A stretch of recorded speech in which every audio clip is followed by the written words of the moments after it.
Good morning. Good morning. Certainly glad to have the opportunity to assemble together with you this morning. And we can join our hearts and our minds and our voices in worship of our great and powerful God. I asked Brother Brandon to read that passage, that verse from 1 Corinthians chapter 10 and verse 13, because it uses the phrase, the way of escape. And that, of course, is the title of this morning's lesson, as you can see on the screen and in your bulletin. We're going to be thinking about what Paul is referring to in that passage by that phrase, the way of escape. If you look at the passage in 1 Corinthians that verse is a part of, you'll see, of course, he's talking about the sins that Israel was guilty of in the Old Testament, especially in the 40 years of the wilderness wanderings that we're reading about now in the book of Numbers as a part of our read through the Bible this year. But his point, of course, is that we should refrain from committing those same types of sins that Israel was guilty of. But then he says, as Brandon read in verse 13, that sin is something, temptation is something that we all have to deal with. The same problems that you deal with now, people have been dealing with since all the way back to the ancient Israelites that Paul is referring to in this passage. But the beautiful part of this verse, the wonderful truth that it conveys, is that God is faithful. Even when we fail, God doesn't change. He is faithful. He's going to continue to keep his promises to us. And one of those promises that Paul highlights in this passage is that, yes, we will be tempted by Satan, but in the midst of those temptations, God has promised to help us, to resist and to avoid sin. And he says specifically, but with the temptation, God will provide the way of escape also, that you may be able to endure it. So we're going to be tempted. Satan is not going to give up and quit just because we won one battle yesterday. He's going to come back after us again. So the temptation is here to stay. So what can we do in the midst of the temptations that we face? Well, we trust our faithful God. And we look for the way of escape. The avenues that he has put into place, the tools that he has blessed us with to help us to resist temptation that we might not sin. As I've often said, we will be tempted, but we don't have to sin. Sin is such a common problem for us that we sometimes begin to think that sin is inevitable, that we're going to sin no matter what we do. But this passage tells us that we don't have to sin, that we can find the way of escape, the avenue where we can avoid giving in to the temptations that Satan is using against us. And so we're going to be looking as sort of a case study of this concept, the way of escape. We're going to be looking at the life of a man named Joseph in the Old Testament. So turn with me, if you would, all the way back to the book of Genesis. And let's consider the life of Joseph, the temptations that he was faced with, and the ways in which he was able to resist Satan's temptations and see what we can learn from his life and the way that he resisted Satan's lies and deceptions and temptations and avoided sin, that we too might find in our own lives the way of escape and avoid Satan's schemes that he wants us to fall for again. If you're familiar with the story of Joseph's life, you already know that it was a roller coaster. Reading through the record of Joseph's life, as found here in the book of Genesis, it is really almost unfathomable. The things that he experienced, the temptations he endured, the struggles he faced, are hard to even understand. And I can't even really imagine what it must have felt like for him to live through all of those ups and downs and twists and turns that he experienced in his life. When we're first introduced to Joseph in Genesis chapter 37, he is just a teenager, but he was already experiencing some pretty unusual events. Early in Joseph's life, we see very clearly that his father openly showed favoritism toward him over his 11 brothers and his sisters. He did so because Joseph was the firstborn son of his favorite wife. Jacob had, of course, 2 wives and 2 concubines that bore him those many children. But his favorite wife, of course, was Rachel.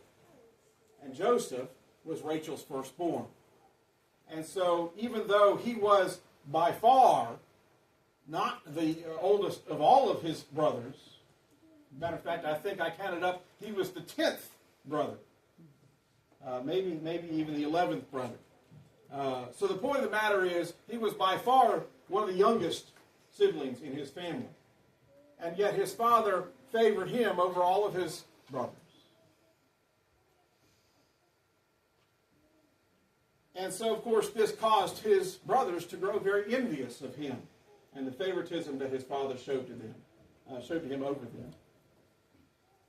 And this problem was only worsened when he was given that special coat by his father. And then God gave him 2 dreams that seemed pretty clearly to indicate that Joseph would one day rule over his entire family. And again, this was in spite of the fact that he was one of the youngest siblings in his family, and leadership usually conveyed to the oldest son. So the events, all of these events led to Joseph's brothers contemplating first murdering him, and then finally deciding to sell him as a slave. So with that brief refresher into the story of Joseph that we find in chapter 37, let's move on to the events that follow in chapter 39. In chapter 39, let's go ahead and read now the first 6 verses of Genesis chapter 39. Genesis chapter 39, and we'll pick up in verse 1. And we'll read through the middle of verse 6. Now Joseph had been taken down to Egypt, and Potiphar, an Egyptian officer of Pharaoh, the captain of the bodyguard, bought him from the Ishmaelites who had taken him down there. Now the Lord was with Joseph, so he became a successful man, and he was in the house of his master, the Egyptian. Now his master saw that the Lord was with him, and how the Lord caused all that he did to prosper in his hand. So Joseph found favor in his sight, and became his personal servant. And he made him overseer over his house, and all that he owned he put into Joseph's charge. It came about from the time that he made him overseer in his house, and over all that he owned. The Lord blessed the Egyptian's house on account of Joseph, and thus the Lord's blessing was upon all that he owned, in the house and in the field.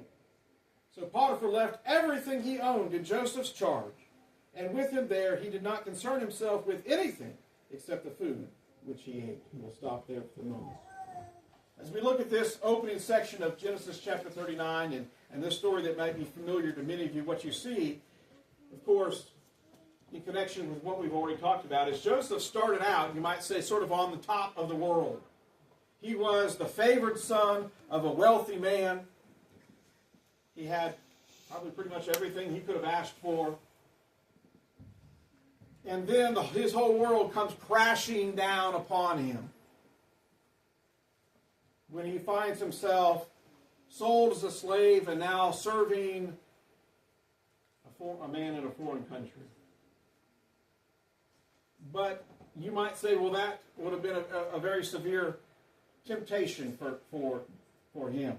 And maybe it was.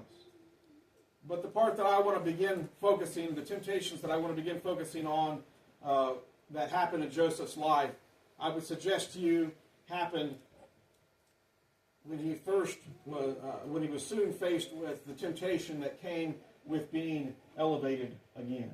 So he started sort of at the top. He ended up crashing down to the bottom as a slave. But even in the midst of that, he is elevated to a high position, as we read. Joseph was bought, taken down to Egypt by the traders who had bought him from his brothers, and there he was bought by a man named Potiphar, a man who was fairly important, it seems, in the realm of things there in Egypt, and he becomes one of Potiphar's servants. But even in the midst of these seemingly dire circumstances where Joseph has been sold as a slave and is taken to a foreign land, the Lord was with Joseph. The text makes it very clear. And God caused Joseph to prosper in all that he did in his master's service. And of course, Potiphar it was very obvious to him that Joseph was going to cause him to do well. And so he gives everything over, his entire household, over under Joseph's control. And God caused everything that Joseph did to be very, very successful. And he gained the very fullest of trust from his master. It's interesting how it's phrased there in verse 6 that we read. Potiphar did not concern himself with anything except the food that he ate. He wasn't concerned about any of his business holdings, any of his fields, how they were working, or anybody else in his service, how they were going. He didn't care. He didn't pay any attention to any of that because he knew if Joseph was handling it, it was going to go great. He was going to prosper. He was going to be successful. It was going to be wonderful. And so all he worried about was, it's time for supper. Right? That's all that mattered to him because Joseph was taking care of everything else and doing a fantastic job of it. And so what we see then is, again, this roller coaster. He starts off on the top, the favorite son of a wealthy man, crashes to the bottom. He's sold as a slave by his brothers, and now he's sort of back on the upswing. Right? Things are going swimmingly for him, about as well as you can possibly imagine, considering he is still a slave in a foreign land. Right? And so he is seeing this unparalleled success, and I suggest to you that such success has a tendency to cause a person to become arrogant very quickly.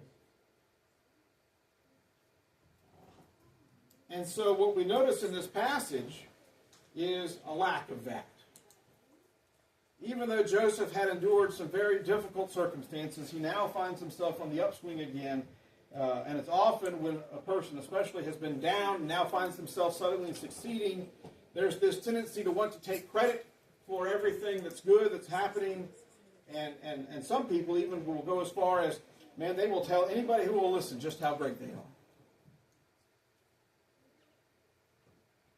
But what we don't see is Joseph seemingly taking that path. He doesn't appear to have grown prideful or arrogant based on his success there in Egypt. Instead, it appears that Joseph remained very humble in the midst of his success. And I suggest to you that we can learn a lot about the concept of humility from Joseph's life. We can learn to give God the credit when things go well, but we can also learn not to blame God when things don't go as well as we wish they would. To trust God, to be humble, and allow Him to do as He pleases. And I suggest to you that we will continue to see this pattern, this way of life in Joseph throughout the rest of this roller coaster ride that he has here in Egypt. So what lesson can we learn? What benefit does looking at this passage bring us? What lesson can we learn about the way of escape? Again, Joseph certainly must have been tempted to become arrogant when he was so very successful there in Egypt. Not just here, but again later on, as we'll look at when he is elevated to an even higher position. He could have been tempted to become very arrogant, but he seems to remain very humble. And so I suggest to you that the temptation towards pride, the way of escape, that we might resist that temptation, is understanding the great value of humility. Today we must also learn to resist that temptation of pride. We must do so by remembering that we are but servants of our great God. And whatever God wants, that's what's going to be accomplished. It's not your wisdom or your strength or your business acumen or whatever that makes you successful. It is God. And that's what we see in this passage. It wasn't Joseph that caused things to go so well. It was God that caused things to go so well for him. And so let us be humble and remember that God is in control. Let us have the attitude that Jesus did as he expressed in his prayer the night before he was crucified, when he prayed 3 times, Lord, not my will, but your will be done. We need to think of ourselves as merely instruments in the hand of God and allow him to use us in whatever way that he chooses. Let us be humble. And of course, the opposite side of that coin is to remember the many, many admonitions against pride that we find throughout Scripture. You should find in your bulletin 3 passages from the book of Proverbs and another one from James in the New Testament that all very sternly warn us about the dangers of pride and the need for humility. I'll leave those to you to review on your own time. As we return to the story of Joseph here in the book of Genesis, it's interesting that just when things seemed to be going so well for Joseph, he faced a new problem. As you might remember, this is when Potiphar's wife begins to assail him with her many, many attempts at seduction. Pick up where we left off in the middle of Genesis chapter 39 and verse 6. Genesis chapter 39, the second half of verse 6, ends with this phrase. Now Joseph was handsome in form and appearance. And then picking up and reading down through verse 13, it came about after these events that his master's wife looked with desire at Joseph, and she said, lie with me. But he refused and said to his master's wife, behold, with me here my master does not concern himself with anything in the house, and he has put all that he owns in my charge. There is no one greater in this house than I, and he has withheld nothing from me except you, because you are his wife. How then could I do this great evil and sin against God? As she spoke to Joseph day after day, he did not listen to her, to lie beside her, or to be with her. Now it happened one day that he went into the house to do his work, and none of the men of the household were there inside. She caught him by his garment, saying, lie with me. And he left his garment in her hand and fled and went outside. When she saw that he had left his garment with her in the hand and fled outside, she called to the men of her household and said, see, he has brought in a Hebrew to us to make sport of us. He came into me and to lie with me, and I screamed. And when he heard that I raised my voice and screamed, he left his garment beside me and fled and went outside. So she left his garment beside her until his master came home. Then she spoke words with him. The Hebrew slave whom you brought came in to me to make sport of me. And I raised my voice and screamed, and he left his garment beside me and fled outside. So we look at this extended passage here, and we see the result of Joseph's integrity. Potiphar's wife repeatedly tried to seduce him, to convince him to commit sexual immorality with her, to commit adultery with her. But Joseph repeatedly, time after time, day after day, rebuffed her efforts. And notice his reasoning for doing so. In verses 8 and 9, as we read, he said, to do as she was asking would be wrong for at least 2 reasons. He said, Potiphar has trusted me with everything in his possession, and it would be wrong, in essence, what he's saying, it would be a betrayal of his trust. He trusts me with everything that he has. It would be a betrayal of that trust to take advantage of this situation.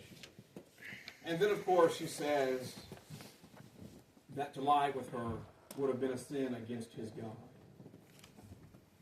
What Joseph apparently knew is that God's Word, even then, and certainly for us today, is very, very clear on the matter of sexual sins such as adultery.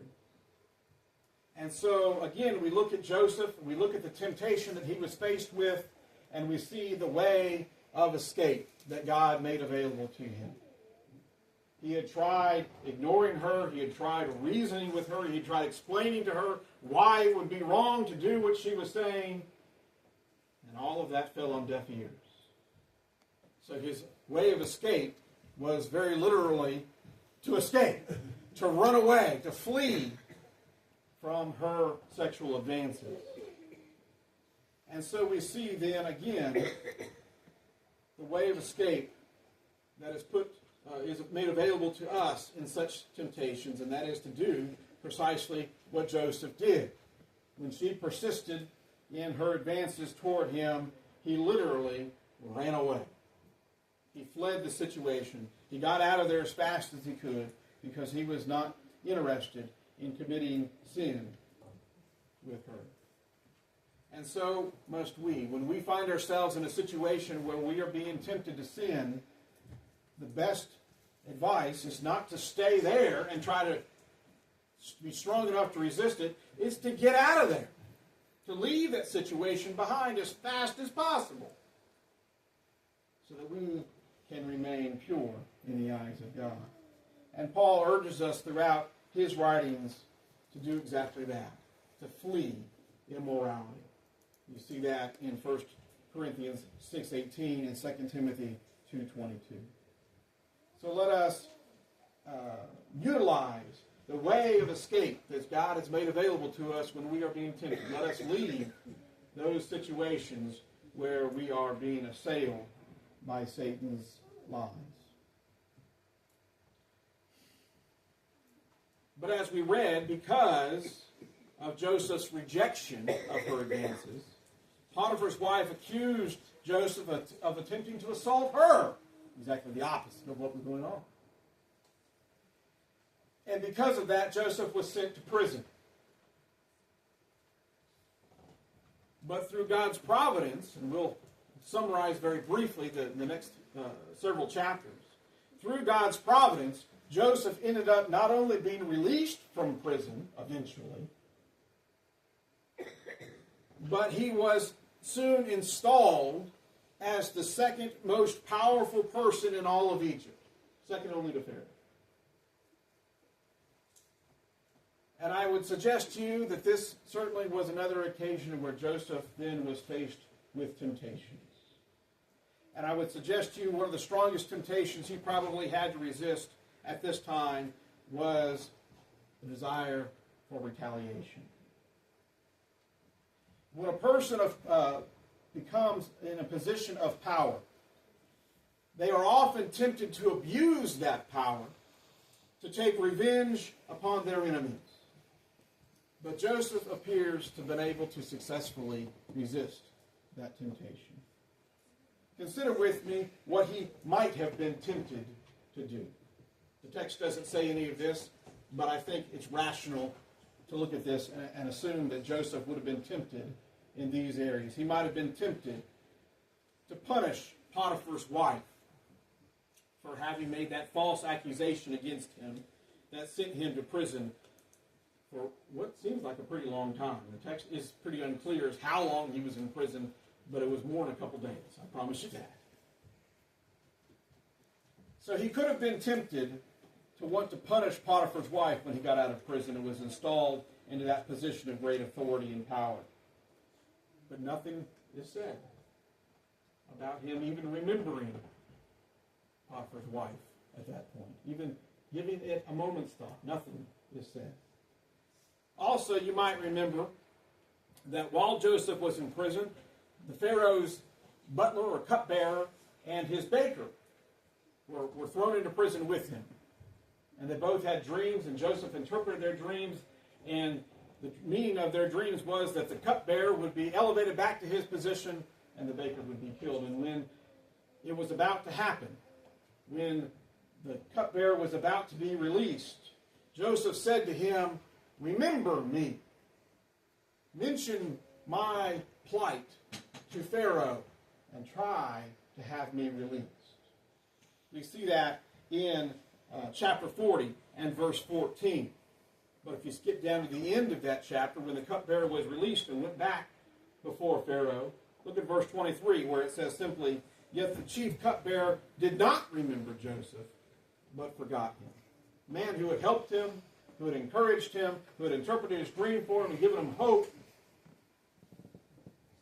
Joseph had done all that for the cupbearer, but when the cupbearer had the opportunity to return the favor, he did nothing. Nothing.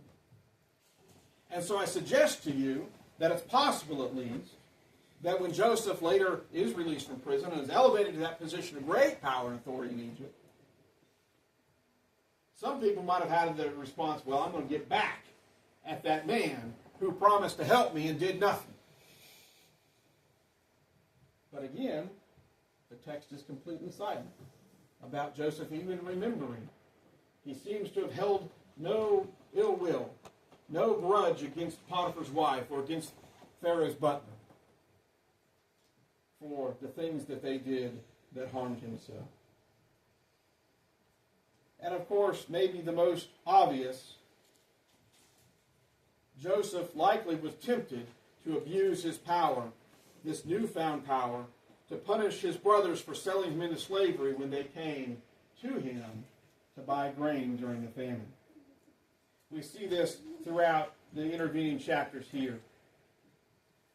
The back and forth between them, but ultimately it comes to fruition in chapter 45.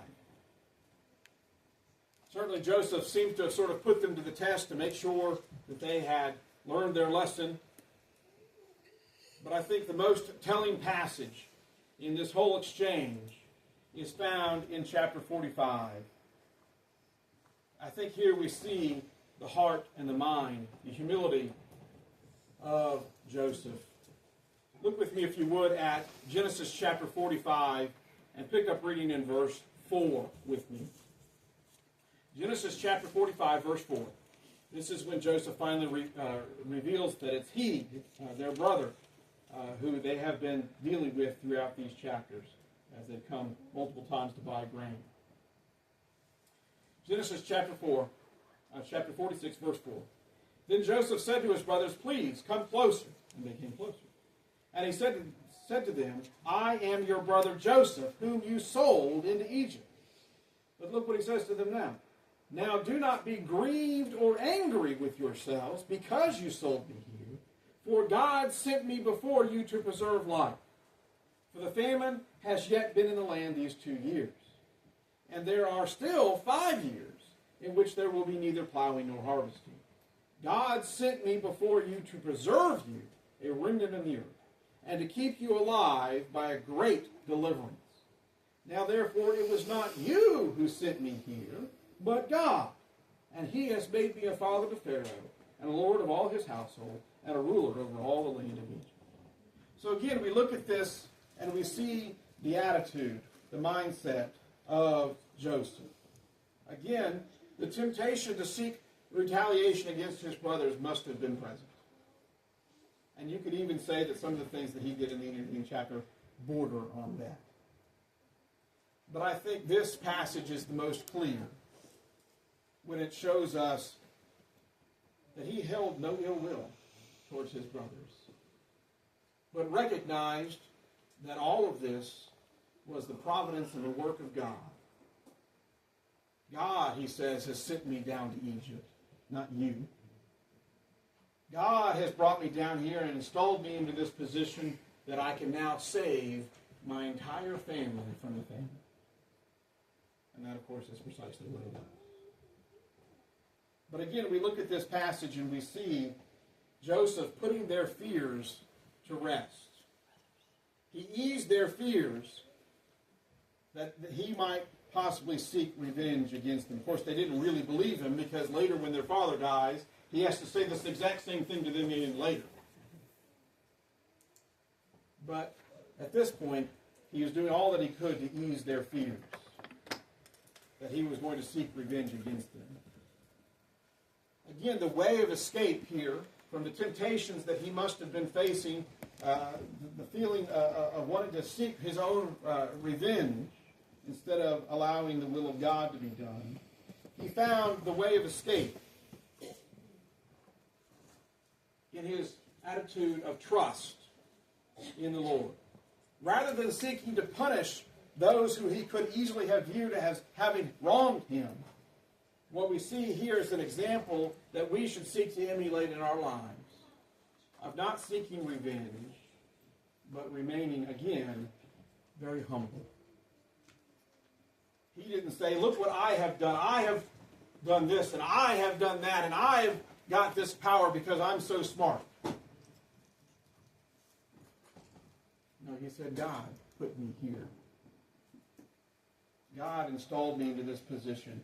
God sent me to Egypt to save me. And I suggest to you that he said that with all humility. And so, all of these attributes that we see about Joseph, it all comes back to his attitude of humility. This characteristic that seems to have been a core part of his makeup. And again, I suggest to you that prevented him from seeking retaliation, recognizing that everything that had happened to him was the will of God. And if God wanted it, well, that was good enough. And so we'll close with one final passage from the book of 1 Peter.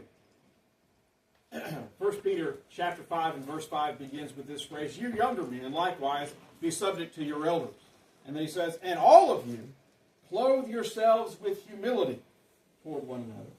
For God is opposed to the proud, but gives grace to the humble.